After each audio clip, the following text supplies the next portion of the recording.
Hello friends, very good morning. इस video में हम टीआरडी डिपार्टमेंट के कुछ इंपॉर्टेंट क्वेश्चंस को डिस्कस करेंगे जो कि आपके आगे आने वाले कॉम्पिटिटिव एग्ज़ाम में काफ़ी हेल्पफुल रहेंगे।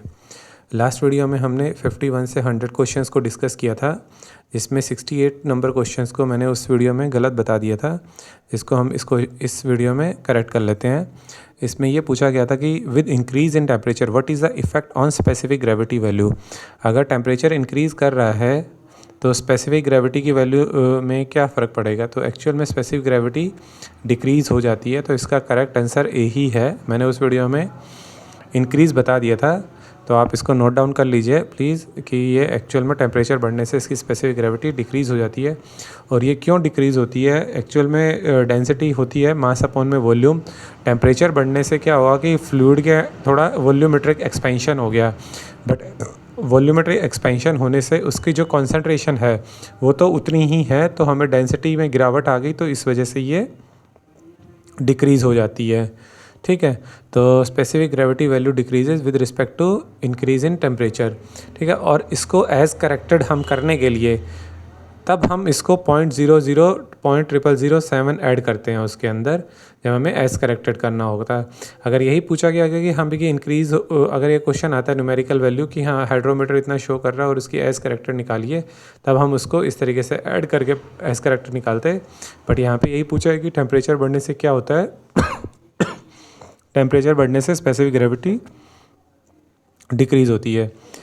ठीक है, नेक्स्ट क्वेश्चन को एक डिस्कस करते हैं। एक उसमें पीटीएफई का भी थोड़ा बहुत अच्छे से एक्सप्लेन नहीं कर पाया था, तो इसके अंदर क्या था कि एक ये है आरएमडी का फुल फॉर्म होती है रिकॉर्डेड मैक्सिमम डिमांड। आरएमडी क्या है? Recorded maximum demand. ठीक है, यानी कुछ ड्यूरेशन के लिए कितना हमारा मैक्सिमम डिमांड गई है वो इसमें रिफ्लेक्ट करता है, रिकॉर्डेड मैक्सिमम डिमांड। ठीक है, नेक्स्ट क्वेश्चन को एक डिस्कस करते हैं। पीटीएफई का था, इसमें ये है क्वेश्चन नंबर 80। ठीक है, इसमें क्या पूछा गया है कि मतलब जैसे ये हमारा पीटीएफई है, पीटीएफई की ग्लास रोड है। ठीक है, इसका क्या डाया रहता है? 24 mm रहता है इसका डाया। 24 mm में अगर ये 13 mm इस तरीके से लेटरली, अगर ऐसे यहाँ से यहाँ तक 13 mm घिस जाती है और इस तरीके से अगर 2 mm घिस जाती है, ये जो है ये ऐसे 2 mm घिस गई, ये समझ लीजिए यहाँ, ये अगर 2 mm डिस्क्रिमिनेट हो जाती है, तब हम इसको 72 के एंगल से रोटेट करवा देते हैं। ठीक है, फिर 72 के एंगल में हम रोटेट करवाएंगे, तो लास्ट में जब हम 5 बारी रोटेट करा सकते हैं, तो जब हमारे पास में इस तरीके से एक शेप बच जाएगी, तब उस शेप का कितना रहेगा आप बताइए। यानी कि यहाँ से अब ये था, ये किसका पार्ट हुआ? एक तरीके से सर्कल का ही पार्ट हुआ, इस तरीके से एक सर्कल का पार्ट हुआ, इस तरीके से, है ना। ये एक सर्कल बना रहा है, इसके अंदर आप पेंटागन बना के देखेंगे तो एक सर्कल बनेगा, पेंटागन बन जाएगा।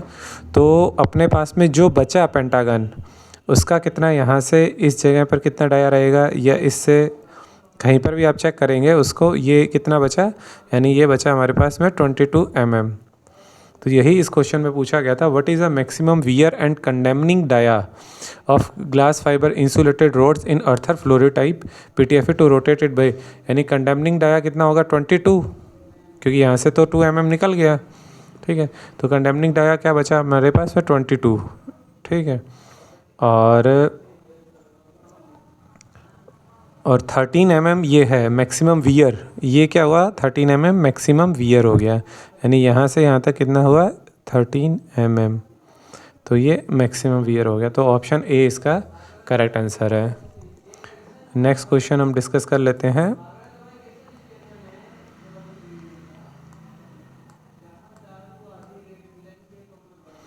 एक ये 100 क्वेश्चन में था, अभी भी इसको थोड़ा सा ये डिपेंड करता है, हमारी एलवी का 200 ही रहेगा हमेशा, क्योंकि एलवी हमारे 200 mm रहता है। प्रैक्टिकली, थ्योरेटिकली 200 mm है, प्रैक्टिकली हम इसको थोड़ा सा हायर साइड में मेंटेन करते हैं, साइड पे लगभग 230 mm के अराउंड। ठीक है, और ये HV साइड का हमेशा आर्किंग आपके इनकमिंग सप्लाई पे रहेगा। इनकमिंग अगर 66 है या 132 है क्या है उस पर डिपेंड करेगा। 132 के केस में हम इसको 600 mm ऐसा कुछ मेंटेन करते हैं 132 के केस में। इसको एक बार चेक कर लेंगे, ठीक है। नेक्स्ट क्वेश्चन को डिस्कस करते हैं। Question number 101, what is the diameter of stainless steel rope used for ATD। Diameter क्या होता है स्टेनलेस स्टील रोप का जो हम ATD में यूज़ करते हैं, उसका होता है डाया 8.5 mm।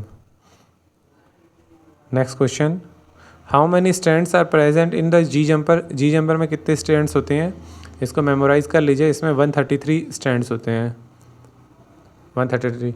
अब कोई पूछे कि हाँ भाई 105 स्क्वायर mm का है अगर जी जंपर तो उसमें कितने होंगे, या 160 स्क्वायर mm का है तो कितने होंगे। दोनों जी जंपर के अंदर ही 133 स्ट्रैंड्स होंगे, but dia of each strand will vary. अगर 105 स्क्वायर mm का जंपर है तो उसमें थोड़ा डाया कम हो जाएगा जो एक स्ट्रैंड का है, और 160 स्क्वायर mm का है तो उसमें एक डाया बढ़ जाएगा। How many strands are next question, how many stands are there in C jumper. C jumper में कितने स्टैंड्स होते हैं, सी जंपर में और हमारे कैटनरी वायर में सेम होते हैं, यानी कि 19 स्टैंड्स होते हैं दोनों के अंदर। यही कॉमन है कि सी जंपर और कैटनरी वायर 65 स्क्वायर mm की जो कैटनरी वायर है उसमें और सी जंपर में सेम रहेंगे, तो ऑप्शन बी रहेगा। बट ये 50 स्क्वायर mm का है, ये आपको this to be noted down कि C jumper is of 50 square mm and catenary wire is of 65 square mm, ठीक है। बट इसमें भी वही चीज़ हो गया कि इसमें जो एक जो स्ट्रैंड है उसका डाया कम हो जाएगा as compare to catenary wire. 104, question number 104, how many strands are there in anti grip wire. Anti grip wire में कितने स्ट्रैंड्स होते हैं, इसमें ये गलत दे रखा है। एंटी ग्रिप वायर में ये 238 नहीं होते हैं, एंटी ग्रिप वायर में हमारे 38 होते हैं। एक सेकंड वेट कीजिए। एंटी ग्रिप वायर में 19 स्ट्रैंड ही होते, नहीं सॉरी, एंटी ग्रिप वायर में 19 स्ट्रैंड्स होते हैं। Anti grip wire has the 19 strands which is equal to the catenary wire और the C jumper. Anti grip wire में 19 स्ट्रैंड ही होते हैं।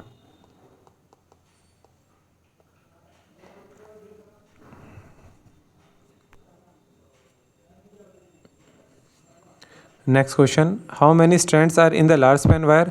लार्ज स्पैन वायर में 37 होते हैं। इसको मेमोराइज करने का तरीका है, लार्ज स्पैन वायर का cross sectional area 130 square mm होता है, which is nothing but the twice of catenary wire. Catenary wire का 65 होता है और इसका ट्वाइस हो जाएगा कैटनरी वायर से, क्योंकि एक्चुअल में ये एक कैटनरी वायर और दो कॉन्टैक्ट वायर, एक जैसे एक कैटनरी वायर ऊपर जा रहा है और फिर एक कॉन्टैक्ट वायर है, उन दोनों के आगे जैसे अपन कंपनसेटिंग प्लेट या इक्वलाइजिंग प्लेट लगा के फिर हम एक आगे LS वायर लगाते हैं, यानी कि दोनों का इसको लोड झेलना है, कॉन्टैक्ट वायर का भी और कैटनरी वायर का। इसीलिए हम कैटनरी वायर के ट्वाइस द स्ट्रैंड इसको इस तरीके से याद करते हैं, कैटनरी वायर का से डबल इसका क्रॉस सेक्शनल एरिया होता है। कैटनरी वायर का 65 स्क्वायर mm है तो इसका 130 रहेगा, ठीक है। और 65 अपना कैटनरी वायर में कितने नंबर ऑफ स्ट्रैंड्स होते हैं, हमें 19 स्ट्रैंड्स होते हैं। कैटनरी वायर में स्ट्रैंड्स कितने हैं, 19।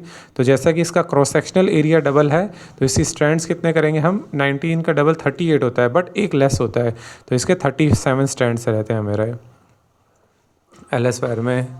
Next question 106, what is the length of SS rope used for winch type regulating equipment.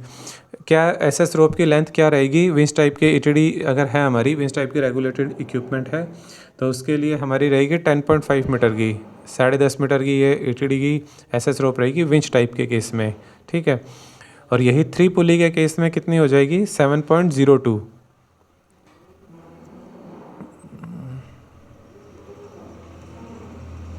Next question, what is the value of linear expansion coefficient of copper conductor. ये हमारा कब काम आता है, ये वैल्यू इसकी वैल्यू रहती है 17 × 10⁻⁶ मीटर पर डिग्री सेंटीग्रेड। मतलब कि क्या हुआ इसका कि 1 मीटर अगर कोई भी हमारा कॉन्टैक्ट वायर या कैटनरी वायर है उसका 1 डिग्री टेम्परेचर में इंक्रीज़ होने से कितना एक्सपेंशन हो जाएगा, 17 इंटू 10 की, यानी कि 17 माइक्रोमीटर एक्सपेंड होगा 1 मीटर के अंदर। ठीक है, तो इसमें से मोस्ट अप्रोप्रिएट आंसर देखते हैं। 17 इंटू 10 की पावर -6 मीटर, ये भी सही लग रहा है। 1700 इंटू 10 की पावर -6, ये तो गलत लग रहा है। 17 इंटू, ये भी गलत लग रहा है, 117 नहीं होता, 170 इंटू 10 की पावर -6, ये भी नहीं है। तो ऑप्शन डी हो गया। 17 इंटू 10 की पावर -6 मीटर पर OC लिखा हुआ है, पर डिग्री सेंटीग्रेड होगा आई थिंक ये। ठीक है, बट इसकी यूनिट होती है मीटर पर मीटर सेंटीग्रेड, यानी कि 1 metre of contact wire will expand to 17 into 10 की पावर -6, यानी 17 माइक्रोमीटर एक्सपेंड कर जाता है with rise of 1 degree centigrade. Question number 109, what is the cross sectional area, what is the cross section of anti creep wire. Anti creep wire का cross sectional area कितना होता है?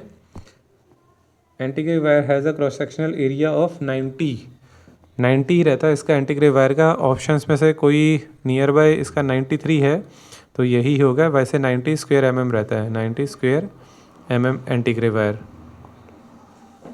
Question number 110, what is the cross sectional square mm of large span wire. Large span का अभी बताया था 130 रहता है, अब इसका नियर बाय 133 है या 125 है। एक्चुअल में 130 स्क्वायर mm ही रहता है LS वायर का, तो इसमें से कोई ऑप्शंस लग नहीं रहा। 125 और 133 दोनों ही नियर बाय हैं, तो आप इसको रिमेंबर कीजिए, ऑप्शन गलत है, 130 square mm। Question number 111, what is the maximum relative gradient of contact wire in 2 adjacent span on main line. इसमें यह पूछा गया है कि रिलेटिव ग्रेडियंट क्या है 2 adjacent span on main line. Main line के अंदर हमारा जो केवल ग्रेडियंट पूछा जाता है, यहाँ पे रिलेटिव ग्रेडियंट पूछा गया है। अगर ये पूछा what is the maximum gradient, relative नहीं होता है, मान के चलिए यहाँ पे क्वेश्चन में रिलेटिव नहीं पूछा जाता, केवल ये पूछा जाता what is the maximum gradient of contact wire in two भी नहीं पूछते, what is the maximum gradient wire, what is the maximum gradient of contact wire in main line.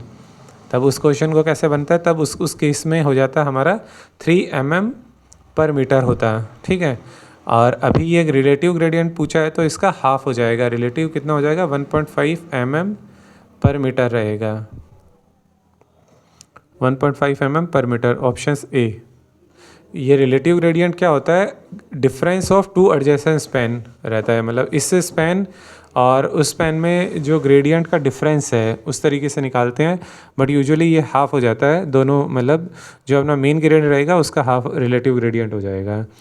Next question, what is question number 112, what is the maximum relative gradient of contact wire in 2 adjacent span on loop line. Loop line में कितना हो जाएगा, 5 रहेगा, D 5 mm पर metre, क्योंकि loop line के अंदर हमारा मैक्सिमम परमिसिबल जो ग्रेडियंट रहता है वो है 10 mm पर मीटर, तो रिलेटिव ग्रेडियंट कितना हो जाएगा, 5 mm पर मीटर हो जाएगा, उसका हाफ हो जाएगा। Question number 113, what is the vertical lift और ग्रेडियंट। आई होप आपको पता होगा कि यानी कि धीरे धीरे जैसे हमारा कहीं पर ही मान लो FOB या ROB आ जाता है, तो हम कॉन्टैक्ट वायर को धीरे धीरे ग्रेजुअली उसको डाउन करते हैं इस तरीके से। ये कैटनरी वायर धीरे धीरे डाउन हो रहा है इस तरीके से, धीरे धीरे इनकम्बरेंस भी कम करते हैं, और ये हमारा कॉन्टैक्ट वायर भी ऐसे डाउन हो गया। फिर हम स्लोली ग्रेजुअली यहाँ पे मान लीजिए कोई FOB वगैरह था इस तरीके से, FOB के नीचे हमें डाउन करना होता है। ठीक है, तो कॉन्टैक्ट वायर की हाइट ज़्यादा थी, यहाँ पे ये मान के चलिए कि ये रेल लेवल है, यहाँ पे हमारी 580 हाइट मिल रही थी, बट यहाँ धीरे धीरे करते करते हमें 5 मीटर ही हो गई। ठीक है, क्योंकि यहाँ पे इनकम्बरेंस भी कम करते हैं हम, जैसे मान लो 150 का जो रखा था हमारा, और यहाँ से क्लियरेंस भी हमारे पास में 25 का जो मिनिमम रखना होता है उतना मेंटेन करते हुए निकाला, और फिर ग्रेजुअली बढ़ाया हमने उस कॉन्टैक्ट वायर और कैटनरी वायर दोनों की हाइट को। तो ये है ग्रेडियंट का मीन्स कि, और रिलेटिव ग्रेडियंट हम यहाँ पे केवल कॉन्टैक्ट वायर का ही चेक करते हैं, कैटनरी का कुछ नहीं है, कैटनरी का केवल क्लियरेंस चेक करने के लिए हम करते हैं। Next question number 13, what is the vertical lift in OHE due to static force exerted by the pantograph is called.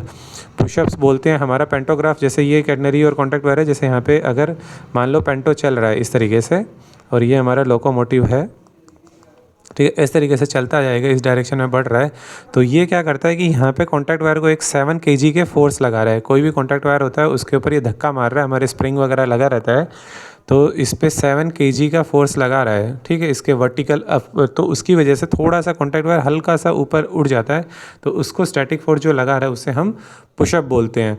और इसी पुशअप की वजह से जहाँ पे क्लियरेंसेस कम होते हैं तो स्पीड रिस्ट्रिक्शन भी देना पड़ता है। जैसे इस मान लो कि FOB या ROB है, यहाँ पे हमने क्लियरेंस एकदम 25 रखा है, 25 सेंटीमीटर रखा है, ठीक है, 25 सेंटीमीटर रखा। और मान लो कि पुशअप की वजह से ये हमारा जो शॉर्ट टर्म था, शॉर्ट टर्म कितना रखते हैं 20 सेंटीमीटर, और वो भी हमें ऐसा लग रहा है कि नहीं वो भी नेगोशिएट हो जाएगा या कुछ कम हो जाएगा, तो हम थोड़ा स्पीड रिस्ट्रिक्शन रख देते हैं ताकि हमें 20 सेंटीमीटर एक मिले ही वहाँ पे शॉर्ट टर्म क्लियरेंस। और ये है long term clearance, long duration clearance या शॉर्ट ड्यूरेशन क्लियरेंस, ठीक है। आई होप ये क्लियर हो गया होगा। तो जो हमारा पुशअप्स पेंटोग्राफ जो ऊपर की तरफ धक्का मारा है उसे हम पुशअप बोलते हैं। Question number 114, what is the wave motion in contact wire due to force exerted by the pantograph under running condition. What is a wave पूछा है, वेव मोशंस। जैसे हमारा एक्चुअल में क्या होता है कि पेंटो जैसे मूव कर रहा है तो आप थोड़ा सा केयरफुली देखेंगे तो थोड़ा सा वाइब्रेट करते करते निकलता है हमेशा हर कॉन्टैक्ट ड्रॉपर्स को या कुछ भी, तो एक ये वेव मोशन बनाता है। तो उन वेव मोशंस को हम ऑसिलेशंस बोलते हैं, ठीक है। और इसी ऑसिलेशंस को जितनी ज़्यादा स्पीड हो गई, मान लो कि अब 100 की स्पीड में चल रहा है तो ये थोड़ा कम ऑसिलेट करेगा, और यही 160 की स्पीड में चलेगा तो ज़्यादा ऑसिलेट करेगा, ये कॉन्टैक्ट वायर ऐसा हिलेगा। तो इसी को नेगोशिएट करने के लिए हम हाई स्पीड के अंदर हम हमारे कॉन्टैक्ट वायर की टेंशन बढ़ा देते हैं ताकि वो टेंशन में रहे और ऑसिलेशंस कम रहे, तो इसीलिए ये, ठीक है।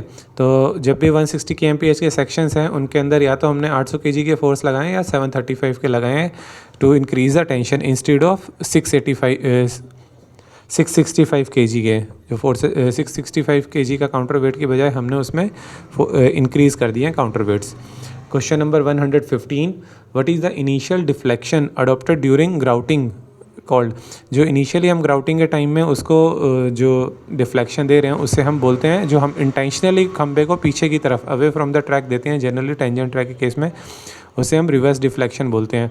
और खंबा खुद ही झुक जाता है, मान लो किसी सॉइल के मतलब कॉम्पैक्शन की वजह से या कुछ भी सॉइल अगर धंस गई है उसकी, तो उसे हम लीनिंग बोलते हैं।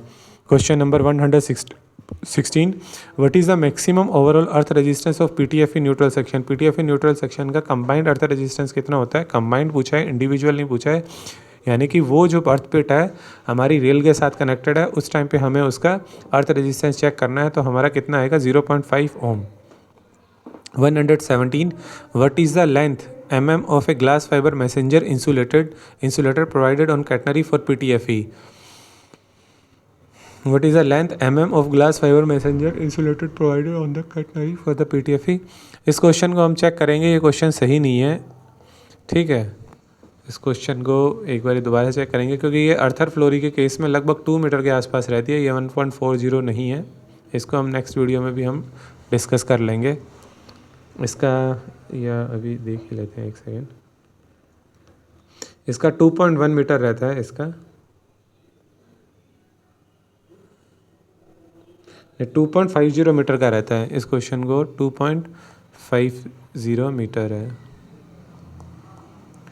बट इसने पूछा है what is the length mm में पूछा है तो 2500 mm हो जाएगा। Of glass fibre messenger insulator provided on catenary for the PTFE, ठीक है। जो फाइबर की जो कैटनरी के अंदर हम लगाते हैं तो वो अर्थर फ्लोरी के केस में 2500 mm हो जाएगा, और गैलेंड के केस में तो वो उनके इंसुलेटर ही रहते हैं, जैसे कंपोजिट इंसुलेटर होता है वैसे ही रहता है ये गैलेंड के केस में। Next question, question number 118, What is the minimum track center at the location of SI assembly erected with free ends of the runners towards the center of the turnout। तो इसका 1.65 रहता है। जैसे इस तरीके से मान लीजिए मेन लाइन है, ये हमारा टर्नआउट की है, इधर ये SI बैठाया हुआ है, तो यहाँ से जो यहाँ की दूरी है वो मिनिमम कितनी होनी चाहिए, 1.65 मीटर होनी चाहिए। What is the minimum track center at the location of SI erected with the free ends of the runner away from the center of the turnout। away from the center of the turnout, तो इस तरफ है, तो मतलब इस तरीके से मान लीजिए इस SI को रोटेट कर लीजिए, और फिर यहाँ से यहाँ तक की दूरी कितनी होनी चाहिए मिनिमम में, तो ये हमारी हो जाएगी 1.45 मीटर होनी चाहिए मिनिमम। ठीक है।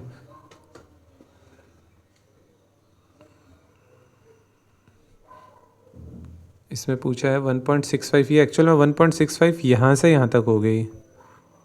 रनर तो ठीक है इधर ही रहेगा, लेकिन ये सेंटर से होएगी इसके 1.65 और ये होएगी 1.45 यहीं से ही रहेगी। ठीक है, अगर मतलब runners what is the minimum track with the free ends of the runners toward the centre of the turnout. ठीक है, toward the centre of turnout में ये रहेगा, और away from the centre of the turnout में कैसा बन जाएगा हमारा, ऐसा ही ऐसा रहेगा और इस तरीके से रहेगा।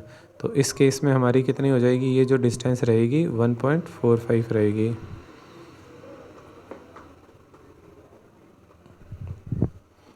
नेक्स्ट क्वेश्चन को डिस्कस करते हैं। Question number 120, minimum height of contact wire at level crossing. Level crossing पे मिनिमम कॉन्टैक्ट वायर की हाइट कितनी होती है, 5.5 मीटर। और यही अगर डीजल लोको शेड में पूछ लिया जाता है कि डीजल लोको शेड या जो भी हमारे ट्रिप शेड वगैरह रहते हैं तो वहाँ कितनी हाइट होती है, तो वहाँ हमें 580 ही रखनी होती है। डीजल लोको शेड हो गए, ट्रिप शेड हो गए, जहाँ मेंटेनेंस वगैरह होता है वहाँ हमारी कॉन्टैक्ट वायर की हाइट रहती है 5.80। Question number 121, 1 metre contact wire weight 100 contact wire का क्या होता है, 0.952। 1 मीटर कॉन्टैक्ट कैटनरी वायर का क्या रहता है, इसको कैटनरी वायर का रहता है 0.5732 kg। इसको एक से चेक भी कर लेते हैं।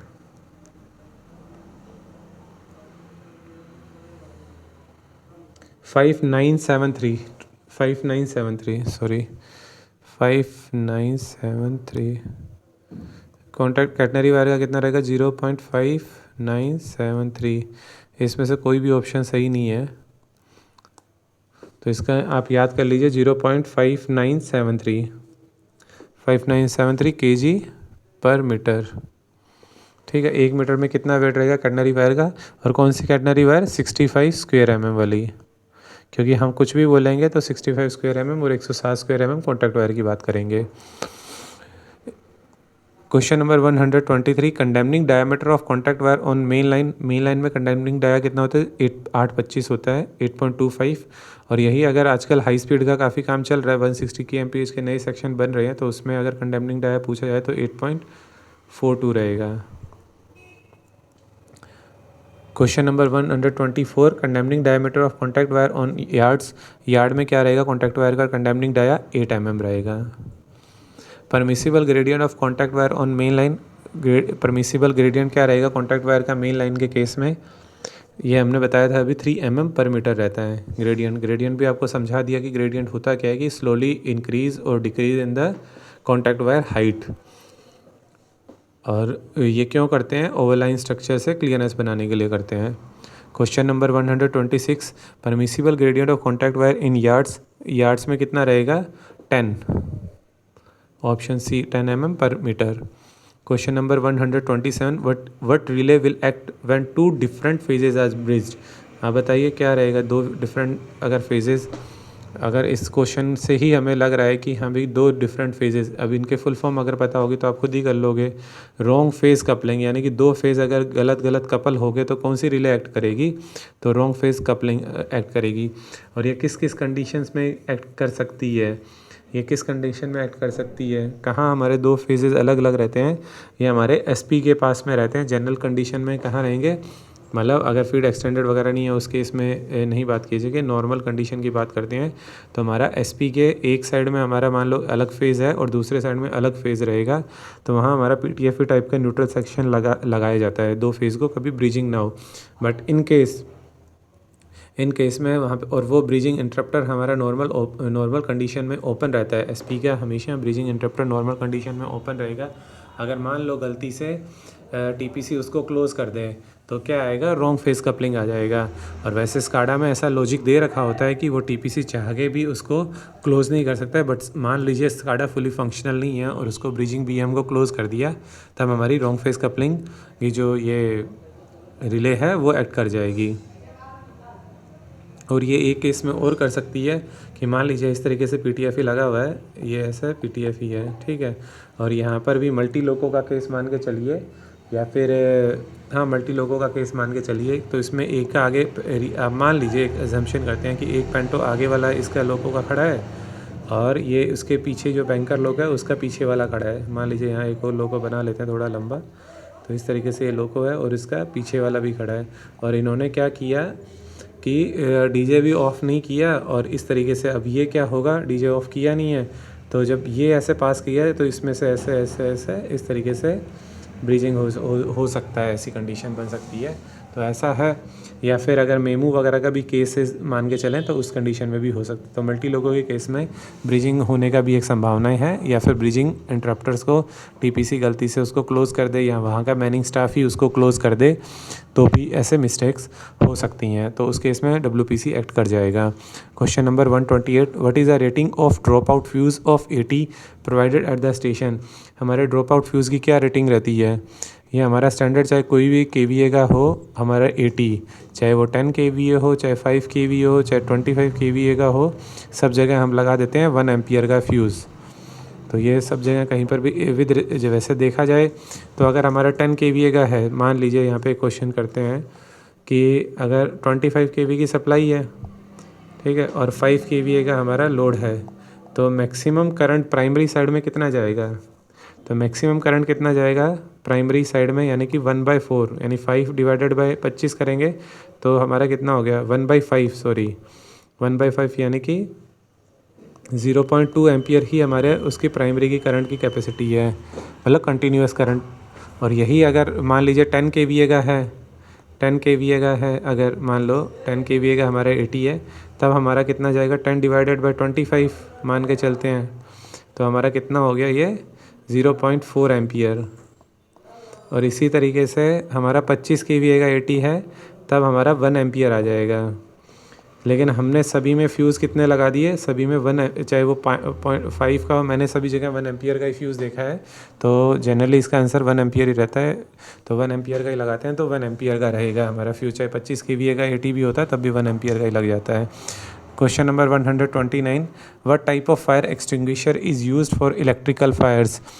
तो अब देखिए इसमें वाटर हम यूज़ नहीं कर सकते, इलेक्ट्रिकल फायर में बोथ A एंड B, तो गलत ही हो जाएगा जब ये नहीं कर सकते, नन भी नहीं तो होगा, क्योंकि DCP टाइप का हम यूज़ कर सकते हैं। जनरली इलेक्ट्रिकल फायर के केस में या तो हम DCP करते हैं या फिर CO2 करते हैं। DC मतलब dry chemical powder, dry chemical powder ही यूज़ करना है। WCP भी आता है, वेट केमिकल पाउडर भी आता है। वेट केमिकल पाउडर हम इलेक्ट्रिकल फायर के केस में नहीं करते हैं। और इलेक्ट्रिकल फायर कौन सी कैटेगरी में आती है, इलेक्ट्रिकल फायर आती है C कैटेगरी में।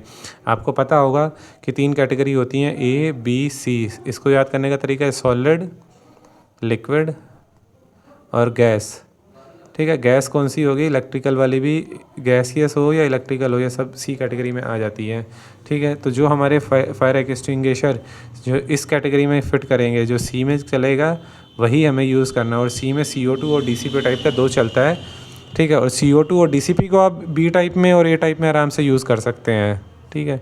तो आई होप ये क्लियर हो गया होगा। तो C टाइप की हमारी इलेक्ट्रिकल फायर होती है और उसमें हम DCP ड्राई केमिकल पाउडर या CO2 टाइप का ही हम यूज़ करते हैं।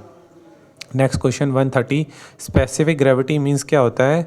तो स्पेसिफिक जब भी वर्ड आ जाए, आप ये मान लीजिए स्पेसिफिक मतलब विद रिस्पेक्ट टू वाटर हो जाता है। तो यहाँ पे देखिए ये नहीं है कि सोल्यूशन ऑयल में नहीं होगा, बेस में नहीं होगा, एसिड में नहीं होगा, वाटर। तो ratio of density of a solution to water, ये ऑप्शन D हो गया है। Question number 131, power factor is a ratio of. Power factor का क्या होता है, पावर फैक्टर cos phi होता है हमारा, यानी इसको क्या बोलते हैं, it is the cosine of angle between the voltage and the current. यही बोला जाता है ना, इसका डेफिनेशन क्या आती है, it is the cosine of angle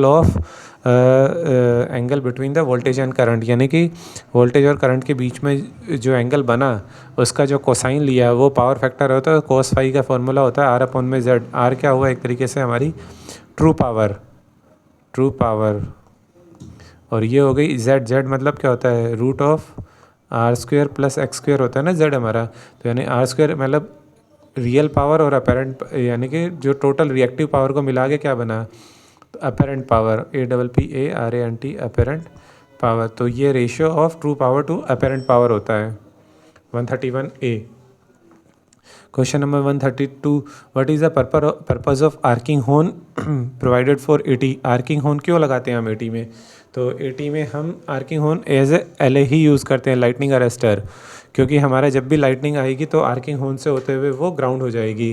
जैसे मान के चलिए ये हमारा एटी है, यहाँ पे उसकी बुशिंग हो गई, ये बुशिंग हो गई, ठीक है, यहाँ पे उसका एक ग्राउंड मिला, यहाँ पे एक आर्किंग हॉर्न लगाया और इस तरीके से, ठीक है, यहाँ पे ये मान लिया 25 kV सप्लाई है, 25 kV, और ये हमारा 80 बैठा हुआ है किसी मास्ट के ऊपर, मान लीजिए ये लीजिए, ठीक है, ये यहाँ से बॉन्ड भी लगा हुआ रहता है और यहाँ पे ये रेल के साथ में ग्राउंड है, ये रेल मान लीजिए, ठीक है। तो ये क्या होगा, जब भी हमारा 25 kV से ज़्यादा का सर्ज आएगा, 25 kV पे ये इसमें गैप हम रखते हैं, स्प्लिट टाइप का आजकल लगाने लगे हैं, तो हम 100 mm प्लस 100 mm 10-10 सेंटीमीटर के 2 गैप रखते हैं। आप ये मान के चलिए अभी के लिए 200 mm का गैप रखा, जैसा कि मैंने उसमें बताया था कि हम 25 kV साइड में हमेशा 200 mm का गैप रखते हैं।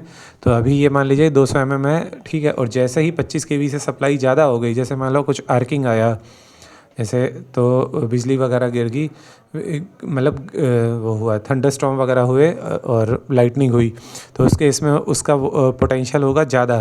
तो पोटेंशियल ज़्यादा हुआ तो ये जो गैप है, इस गैप में क्या हो जाएगा, डाइलेक्ट्रिक ब्रेकडाउन ऑफ एयर होगा और ये हमारा इस तरीके से पाथ बन के ग्राउंड हो जाएगी। आई होप ये क्लियर हो गया होगा कि किस तरीके से पाथ बनेगा। यहाँ से ऐसे बना, ऐसे बना, ये ग्राउंड हो जाएगा क्योंकि डाइलेक्ट्रिक ये जो छेद था इसका डाइलेक्ट्रिक ब्रेकडाउन जो गैप था 200 mm का, वो हाई वोल्टेज के लिए तो क्या रहेगा, डाइलेक्ट्रिक ब्रेकडाउन हो जाएगा और ऐसे ऐसे और इसकी बॉडी से होते हुए यहाँ से पाथ होते हुए ये ग्राउंड हो जाएगा। तो इसमें क्या हुआ, जो हमारा अगर ये मान लो नहीं लगा होता, सपोज़ करिए कि ये हमारा नहीं लगा होता इस तरीके से, मान लो कि यहाँ पे आर्किंग हॉर्न नहीं होता, तो उस केस में क्या हो जाता, तो उस केस में क्या होता कि डायरेक्ट यहाँ पे बिजली हमारी इसके बॉडी से होते हुए चले जाती है और एटी को डैमेज कर देती। तो ये act as a lightning arrester काम करता है हमारा और हमारे सिस्टम या हमारे इक्विपमेंट को बचा लेता है।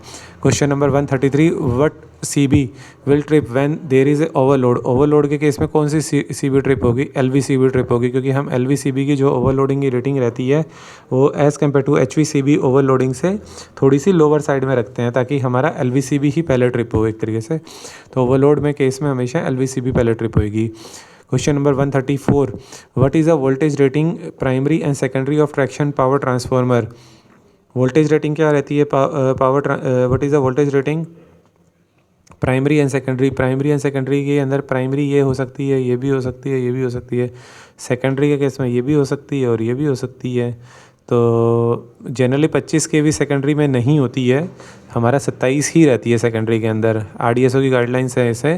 तो सेकेंडरी तो ये B और C both are correct, option D. Secondary की रेटिंग 27 kV रहती है हमारे। प्राइमरी की रेटिंग हम डिज़ाइन करवा लेते हैं, हमारे जो भी रहता है OEM रहेगा। अगर हमारे इनकमिंग ट्रांसमिशन लाइन की 100 kV की है तो हम 100/27 का डिज़ाइन करवाएंगे। अगर इनकमिंग 66 है तो 66/27 का डिज़ाइन करेंगे। जो भी हमारी इनकमिंग रहेगी उसके अकॉर्डिंग हम डिज़ाइन करा लेते हैं। स्टैंडर्ड हमारा 66, 132, 66, 110, 132 और 220 रहता है।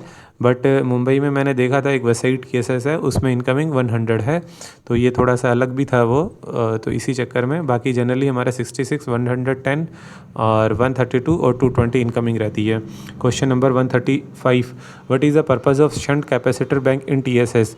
शंट कैपेसिटर बैंक का क्या होता है यूज़ TSS में, improve the power factor. Power factor क्यों इम्प्रूव करने की ज़रूरत पड़ जाती है, क्योंकि हमारे लोड जो भी हैं मैक्सिमम हमारे इंडक्टिव नेचर के हैं। जैसे मोटर्स वगैरह हम क्या चला रहे हैं, इंजन जो भी हमारे जो लोकोज रहते हैं उसमें जो ट्रैक्शन मोटर रहती है, तो हमारा जो भी लोड हुआ वो इंडक्टिव है, इंडक्टिव हुआ तो रिएक्टिव पावर हम ले रहे हैं ज़्यादा, तो उसको कंपनसेट करने के लिए हमने क्या लगा दिया, कैपेसिटर लगा दिया, क्योंकि वो लैग कर रहा है हमारा।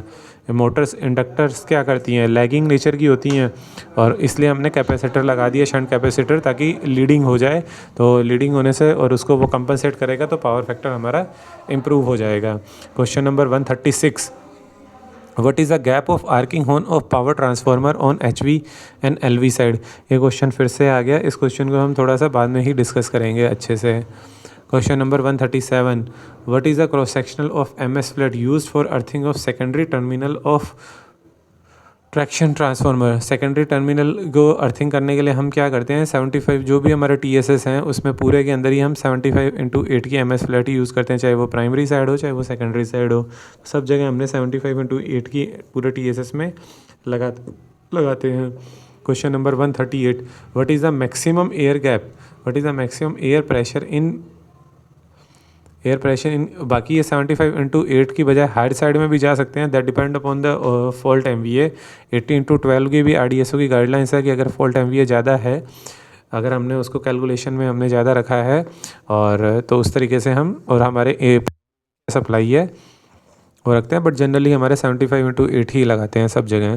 Question number 138, what is the maximum air pressure in gas CB और what pressure relief valve operates, what is the maximum air pressure in gas CB or what pressure relief valve operate, maximum air pressure in gas CB क्या रह सकता है, 8 kg/cm², 18 kg/cm²। आप please इस question को मेरे को कमेंट बॉक्स में बताइए, क्योंकि एयर प्रेशर जो CB के केस में जो मैंने देखा है 7 kg रहता है और 6.5 kg में अलार्म आता है और 6 kg उसका नॉर्मल रहता है, बट यहाँ कुछ और दे रखा है 18 kg। आई थिंक इसका OEM कुछ अलग है ये क्वेश्चन में, तो इस क्वेश्चन को बाद में हम डिस्कस करेंगे, आप हमें कमेंट बॉक्स में बता सकते हैं। Question number 139, how are the arc quenching in CB के अंदर आर्क क्वेंचिंग कैसे होती है, SF6 गैस से भी होती है, ठीक है, वैक्यूम से भी होती है, ऑयल से भी होता है, ऑल ऑफ द अबव हो गया, ये सब आर्क क्वेंचिंग मीडिया है। आर्क क्वेंचिंग मीडिया मतलब जो आर्क को क्वेंच करती है, यानी आर्क को एक तरीके से मतलब डिस्ट्रॉय करती है, आर्क को घटा देती है। SF6 गैस भी करती है, वैक्यूम भी होता है और ऑयल भी होता है, all of the above. Question number 140, what are the impedance of OHE पर TKM in double line without RC, तो 0.24 रहता है, 0.24 ओम पर किलोमीटर। क्वेश्चन नंबर 141, BDV क्या रहता है, BDV of 132/25 kV transformer, BDV की वैल्यू क्या रहेगी हमारी, BDV ऑफ 132/25 kV ट्रांसफार्मर के केस में BDV हमारा रहेगा 50 से अबव रहता है, BDV ऑफ 50 kV 50 होना चाहिए इसका आंसर। तो इसमें सबसे हाईएस्ट वैल्यू 43, 41, 44 तो 45 है, तो इसने इसको टिक कर रखा है। बाकी 50 kV से हम ब्रेकडाउन वोल्टेज अबव रखते हैं, 50 kV रहता है ये। ट्रांसफार्मर ऑयल पूछा है इसमें, हाँ ट्रांसफार्मर ऑयल की लेंगे तो 50 kV रहेगा हमारा, और ये पर मीटर नहीं होता, इसमें 0.25 का ही गैप रख के फिर हम करते हैं, 50 kV होना चाहिए। Next question number 142, what relay will act when there is a heavy gas collection inside the transformer body, Buchholz relay करेगा। Question number 143, what is the clearance between the phase to phase on 132 kV side, phase to phase clearance कितना रहता है, 2.06। और अगर ground से अगर पूछा जाता है हमारा जो भी लोवेस्ट कंडक्टर ऑफ 132 है तो वो 4.06 रहता है हमारा TSS के अंदर। जैसे उसकी कोई भी बस पार वगैरह चल रही हो या कोई भी हमारा चल रहा हो तो मिनिमम हमें 4.06 मेंटेन करना है। ये पूछा है what is the ground clearance of 132 kV side, 4.06 नहीं रहता, 4.6 रहता है, 4.6 होगा, 4.6 what is the ground clearance. और हमारा LV साइड में जो रहेगा वो 3.8 रहता है। What is the ground clearance on 25, ये 3.8 हो जाएगा इसका answer. Capacity of fuse of 80 on HV LV side, fuse of 80 ये 1 एम्पियर बताया था। HV साइड में क्या रहेगा हमारा 63 और LV साइड में 1 एम्पियर, तो ऑप्शन HV साइड में 1 एम्पियर, HV साइड में 1 एम्पियर और LV साइड में 63, ठीक है। LV साइड में वोल्टेज कम हो गया, करंट ज़्यादा हो गया, और HV साइड में हमारा वोल्टेज ज़्यादा है, करंट कम है, तो HV साइड में 1 एम्पियर और LV साइड में 63 ampere. 147, type of earthing use in substations are, type of earthing हम कौन सी यूज़ करते हैं हमारे, तो सबस्टेशन में पाइप अर्थिंग यूज़ करते हैं। Question number 148, what is the name of equipment use to convert digital information to analog information, what is the name of equipment use to convert analog to digital convert करना है या digital to analogue करना है तो हमें modem use करते हैं। इसका क्वेश्चन का आंसर गलत है, ये ट्रांसड्यूसर नहीं है। ट्रांसड्यूसर जैसे अभी मैं माइक पे बोल रहा हूँ तो माइक वॉइस को इलेक्ट्रिकल सिग्नल में कन्वर्ट कर रहा है, तो वो होते हैं ट्रांसड्यूसर, जो वन फॉर्म ऑफ एनर्जी को अदर फॉर्म ऑफ एनर्जी में कन्वर्ट कर रहे हैं, तो वो होते हैं ट्रांसड्यूसर। लेकिन ये मॉडम होगा हमारा एनालॉग टू डिजिटल या डिजिटल टू एनालॉग जो करता है वो मॉडम करता है। मॉड्यूलेशन डीमॉड्यूलेशन होता है, तो ये इसका आंसर रहेगा modem. Question number 149, which relay recognize the dead line and live line. कौन सी रिले हमारे डेड लाइन और लाइव लाइन को रिकॉग्नाइज कर लेती है? पेंटो फ्लैश ओवर रिले को करती है। पेंटो फ्लैश ओवर रिले हमारा इनपुट कहाँ से लेती है? जो हमारे पीटी रहते हैं, पीटी कौन से पीटी? जो हमारे आउटगोइंग में रहेंगे जो पीटी, वहाँ के पीटी यानी कि एक तरीके से गैंट्री पे जो पीटी रहते हैं वहाँ से हमारा पीटी से इनकमिंग लेती है वो, और यानी PT1 PT2 अगर हमारा 2 लाइन का सेक्शन है तो वो वहाँ से लेगी। ये जो हमारे इंडिकेटिंग टाइप के कैटनरी का जो इंडिकेशन रहता है वो जो पीटी है, उन्हीं पीटी से हमारा पेंटो फ्लैश और रिले को इनपुट जाता है और उस तरीके से वर्क करती है। अगर हमारा कोई भी ट्रेन लाइव सेक्शन से डेड सेक्शन में चली गई तो, और डेड सेक्शन क्या है, दोनों अलग अलग फीडर CB से ऑपरेट हो रहा है। जैसे मान लीजिए ये फीडर CB1 है और ये फीडर CB2 है, ठीक है, और ये फीडर CB जिस OHE को कर रही है, और यहाँ पे मान लीजिए कि एक कंडीशन न्यूट्रल सेक्शन है सपोज़ कीजिए, ठीक है। तो अब मान लो कि यहाँ तक हमारा ये लाइव था और ये डेड है, ठीक है, और यहाँ हमारा PT जो फीडर CB के साथ वाला नहीं कह रहा हूँ, इंडिकेशन के लिए जो PT थे, ठीक है, तो यहाँ से जब ये लाइव से डेड में चली जाएगी, नहीं यहाँ पे IOL टाइप मानिए, सॉरी यहाँ पे ये IOL है, IOL टाइप का है, और किसी कंडीशन में यहाँ पे ब्रीजिंग हो गया, अब ये IOL का है तो हमारा ब्रीजिंग हो जाएगा, तो दो अलग अलग फीडर से भी इसको कर रही है, या दो अलग अलग BM के केस में भी वो कर लेगा, तो उस तरीके से फिर इसकी रिटर्न होके आएगी जब फीड, तब ये पेंटो फ्लैश ओवर रिले हमारा उसको पिकअप कर लेगी और उस फीडर CB को ट्रिप करा देगी। तो ये लाइव से डेड या recognize the dead and live line, तो ये panto flash over relay recognize कर लेती है। Question number 150, what type of cooling is provided for the power supply unit at RC के अंदर किस टाइप की कूलिंग कहते हैं, यानी कि रिमोट कंट्रोल क्यूबिकल्स जो रहते हैं, तो उसमें कौन सी कूलिंग रहेगी? वो फोर्स कूलिंग रहेगी। फोर्स कूलिंग का मतलब है कि पंखे चलते रहते हैं, उसको एकदम फोर्स कूलिंग रहती है, यानी कि फ़ैन के थ्रू कूलिंग जो रहेगी फोर्स एयर कूलिंग रहेगी, तो ये ऑप्शन A हो जाएगा, ठीक है। What supply, question number 151, which supply will be required to working for the numerical relay, तो इसका आंसर क्या रहे? 110 वोल्ट जो DC सप्लाई होती है वही हम यूज़ करते हैं। Question number 152, which of the following type of OCR is not used in LV side protection of power transformer. LV side में हम कौन सी रिले को यूज़ नहीं करते हैं? हम instantaneous mode of OCR use नहीं करते हैं, हम IDMT mode of OCR use करते हैं। इंस्टेंटेनियस मोड ऑफ OCR हम यूज़ करते हैं फीडर CB के केस में, ठीक है, और इंस्टेंटेनियस IDMT जो इंस्टेंटेनियस मोड हम कहाँ यूज़ करेंगे? फीडर CB के केस में IDMT मोड यूज़ करेंगे LV साइड में, जो हम LV प्रोटेक्शन के लिए LV क्या बोलेंगे, LV CB के लिए हमारा IDMT मोड चलेगा।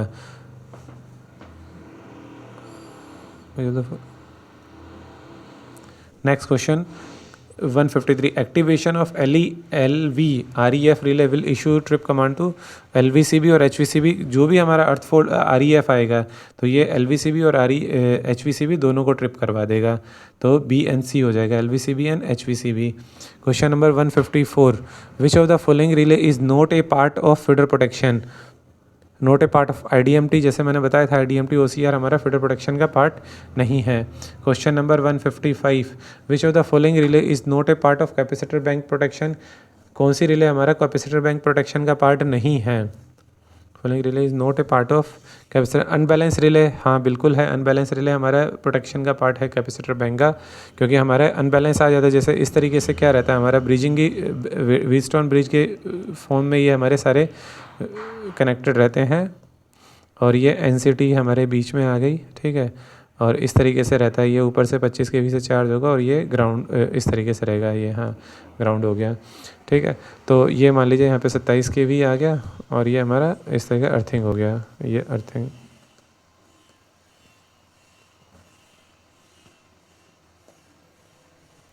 ठीक है। तो इस तरीके से हमारा रहता है। तो हमारा अनबैलेंस रिले भी एक्ट करती है, उसमें अंडर वोल्टेज रिले भी होती है, ओवर वोल्टेज रिले भी रहती है, नन हो जाएगा इसका answer. Question number 156, how many current transformers are utilize in differential protection. Differential protection में हमारे कितने करंट ट्रांसफार्मर्स यूज़ करते हैं? मेरे अकॉर्डिंग ये 2 करते हैं, बट आप इसको कमेंट बॉक्स में बताइएगा कितने करते हैं।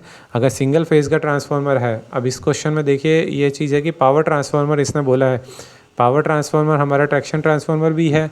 ट्रैक्शन ट्रांसफार्मर हमारे जो 1/25 kV का सिस्टम है उसमें ट्रैक्शन ट्रांसफार्मर में दो इनकमिंग में मतलब बुशिंग सिटी होगी एचवी साइड में, 2 इधर हो गई, तो दोनों में से एक तो हमारी अर्थ हो गई, ठीक है, और एक यूटिलाइज हुई, तो दो ही यूज़ हुई, यानी कि 2 पर फेज़ हम इसको बोल सकते हैं, या मतलब पर फेज़ भी नहीं बोलेंगे, तो 2 यूटिलाइज होती है। बट आप इसको कमेंट सेक्शन में ज़रूर बताइए कि अगर मान लीजिए कि 3 फेज़ इनकमिंग है और स्कॉट टाइप का कनेक्शन है, तब क्या यूटिलाइज होगी, और जो जीईबी और एसईबी में जो यूज़ होते हैं 3 फेज़ इनकमिंग रहता है और 3 फेज़ ही आउटपुट रहता है, तो वहाँ कितनी करंट ट्रांसफार्मर यूटिलाइज होते हैं जो हमारे टैरेट सिटी के। Question number 157, how many current transformers are utilize in protection scheme of capacitor. में कितने सीटी यूज़ होते हैं? एक एनसीटी हो गया, न्यूट्रल करंट ट्रांसफार्मर जिसे बोल देते हैं, और एक जो हमारा कैपेसिटर सीबी रहेगा, कैपेसिटर बैंक की जो सीबी रहेगी उसके साथ में हमारा सीटी रहेगा, तो 2 यूटिलाइज होती हैं। Question number 158, in which of the following case delta I relay will act. Delta I relay कब एक्ट करेगी? When the coal is loaded OHE, हाँ भाई, कोल के साथ में अगर OHE टच हो गई है तब भी हमारी रिले डेल्टा आई करेगी। When the transient earth fault occurs on a mast whose structure bond was not intact. अगर स्ट्रक्चर बॉन्ड नहीं लगा हुआ है और अगर ट्रांजिएंट अर्थ फोल्ड आता है उस केस में अकर ऑन ए मास्ट, तो भी डेल्टा आई करेगी। When JCB oblique tree touches the OHE, हाँ बिल्कुल तब भी करेगी। तो ऑल ऑफ द अबव हो गया, यानी कि डेल्टा आई कब एक्ट करती है? जब हमारा हाई इंपेडेंस का कोई भी फॉल्ट आता है तब हमारी डेल्टा आई एक्ट करती है। यानी डेल्टा आई कब एक्ट करती है? हाई इंपेडेंस के फॉल्ट के अंदर। और यही हमारी अगर मान लो कि लो इंपेडेंस का पाथ है या डायरेक्ट अर्थ फॉल्ट का केस है, तब हमारी कौन सी एक्ट करती है? तब हमारी DP या OCR एक्ट करती है। और DP और OCR कौन से मोड में? OCR वाली करेगी हमारी इंस्टेंटेनियस OCR, यानी फीडर CB के साथ में फीडर CB को ट्रिप करा देगी। Question number 159, in traction protection scheme local breaker backup और breaker failure protection feature is utilize in. ये लोकल ब्रेकर बैकअप का जो फीचर है हम फीडर्स प्रोटेक्शन में तो करते ही हैं, ये तो श्योर ही है कि फीडर प्रोटेक्शन में करते हैं, यानी कि फीडर CB ट्रिप ना हो तो हमारी LV CB ट्रिप हो जाए। बट LV प्रोटेक्शन में भी यूज़ करते हैं, जो हमारी रिले है उसमें ये फीचर दे रखा है, बट ये उसके इसमें डिसेबल रहता है, ये भी देखा है मैंने। बट आप इसको कमेंट बॉक्स में बताइए कि हाँ भाई LVB का जो फंक्शन है क्या LV CB में यूज़ करना चाहिए या नहीं करना चाहिए। क्या RDSO की गाइडलाइंस है कि हाँ भाई फीडर CB अगर ट्रिप ना करे, इसका मतलब क्या होता है LVB का? यानी कि फीडर CB अगर ना ट्रिप करे, लोकल ब्रेकर बैकअप का मीन्स क्या हो गया, या ब्रेकर फेलियर मीन्स क्या हुआ कि अगर मान लो किसी कंडीशन में वो हमारा सिस्टम है वो उसको जो डेडिकेटेड जिस CB को उसको ट्रिप कराना है, जिस फीडर को ट्रिप कराना है, यानी कि मान लीजिए कि कोई फॉल्ट आया OHE के अंदर, अर्थ फॉल्ट आ रहा है, तो उस केस में क्या होगा कि फीडर CB को ट्रिप होना चाहिए। उस केस में फीडर CB मान लो ट्रिप नहीं हो रही है, तो ये जो लोकल ब्रेकर बैकअप का फंक्शन है ये तुरंत किसको ट्रिप कराएगा? LV CB को ट्रिप कराएगा। और LV CB भी ट्रिप नहीं हो रही है, मान लो किसी फॉल्ट के अंदर LV CB को ट्रिप कराना था, मतलब ओवरलोड का केस मान के चलिए, तो ओवरलोड के केस में क्या हुआ? LV CB ट्रिप होनी चाहिए थे, लेकिन LV CB ट्रिप नहीं हो रही है, तो इसका बैकअप क्या रहेगा? HV CB रहेगा, है ना। तो HV CB को ट्रिप कराना चाहिए। तो in my opinion LVB is in feeder protection relay and LV protection relay both, but it is activated in the feeder protection. You just comment in comment box please. Question number 160, local breaker failure protection feature present in the feeder protection relay will issue trip command to। किसको trip command देगा? Feeder CB वाला LV CB को trip command दे देगा अगर breaker fail हो गया है तो। Question number 161, rated load current of 21.6 MVA power transformer with respect to LV side is. 21.6 MVA का ट्रांसफार्मर है, तो इसमें कितना रेटेड लोड एम्पियर है? 21.6 MVA का, इसको 21.6 MVA का, और LV साइड में पूछा है तो इसको 21.6 × 10⁶ और हमारी सप्लाई कितनी रहती है इनपुट इनकमिंग 27 kV 27 इंटू 10⁻3। इसको आप डिवाइड कीजिए और आपके पास में आंसर आएगा 800 एम्पियर। तो आंसर क्या हो जाएगा हमारा 800 ampere. Question number 162, the tripping of both LVCB and HVCB through enter trip relay will happen. कब हमारी इंटर ट्रिप रिले, देखिए ये इंटर ट्रिप रिले HVCB और LVCB दोनों को ही कमांड देती है, दोनों को ही ओपन का कमांड देती है। अब इसमें देख लेते हैं, if transformer differential relay activated through pressure relief device, if transformer differential relay gets activated through pressure relief device. ठीक है, डिफरेंशियल रिले एक्टिवेट हो गई और वो कैसे एक्टिवेट हुई है, प्रेशर रिलीफ डिवाइस की वजह से। If transformer HV relay gets activated through HV instantaneous OCR, HV relay gets activated through HV instantaneous OCR, HV में instantaneous OCR आया है, तब भी ये हमारा इंटर ट्रिप रिले एक्टिवेट हो जाएगी। If transformer LV relay gate activated through LV REF के केस में तो आना ही है, REF के केस में हमेशा रिस्ट्रिक्टेड अर्थ फॉल्ट के केस में हमारा HVCB और LVCB दोनों ट्रिप कर जाती है। इस तरीके से इसका आंसर हो गया ऑल ऑफ द अबव।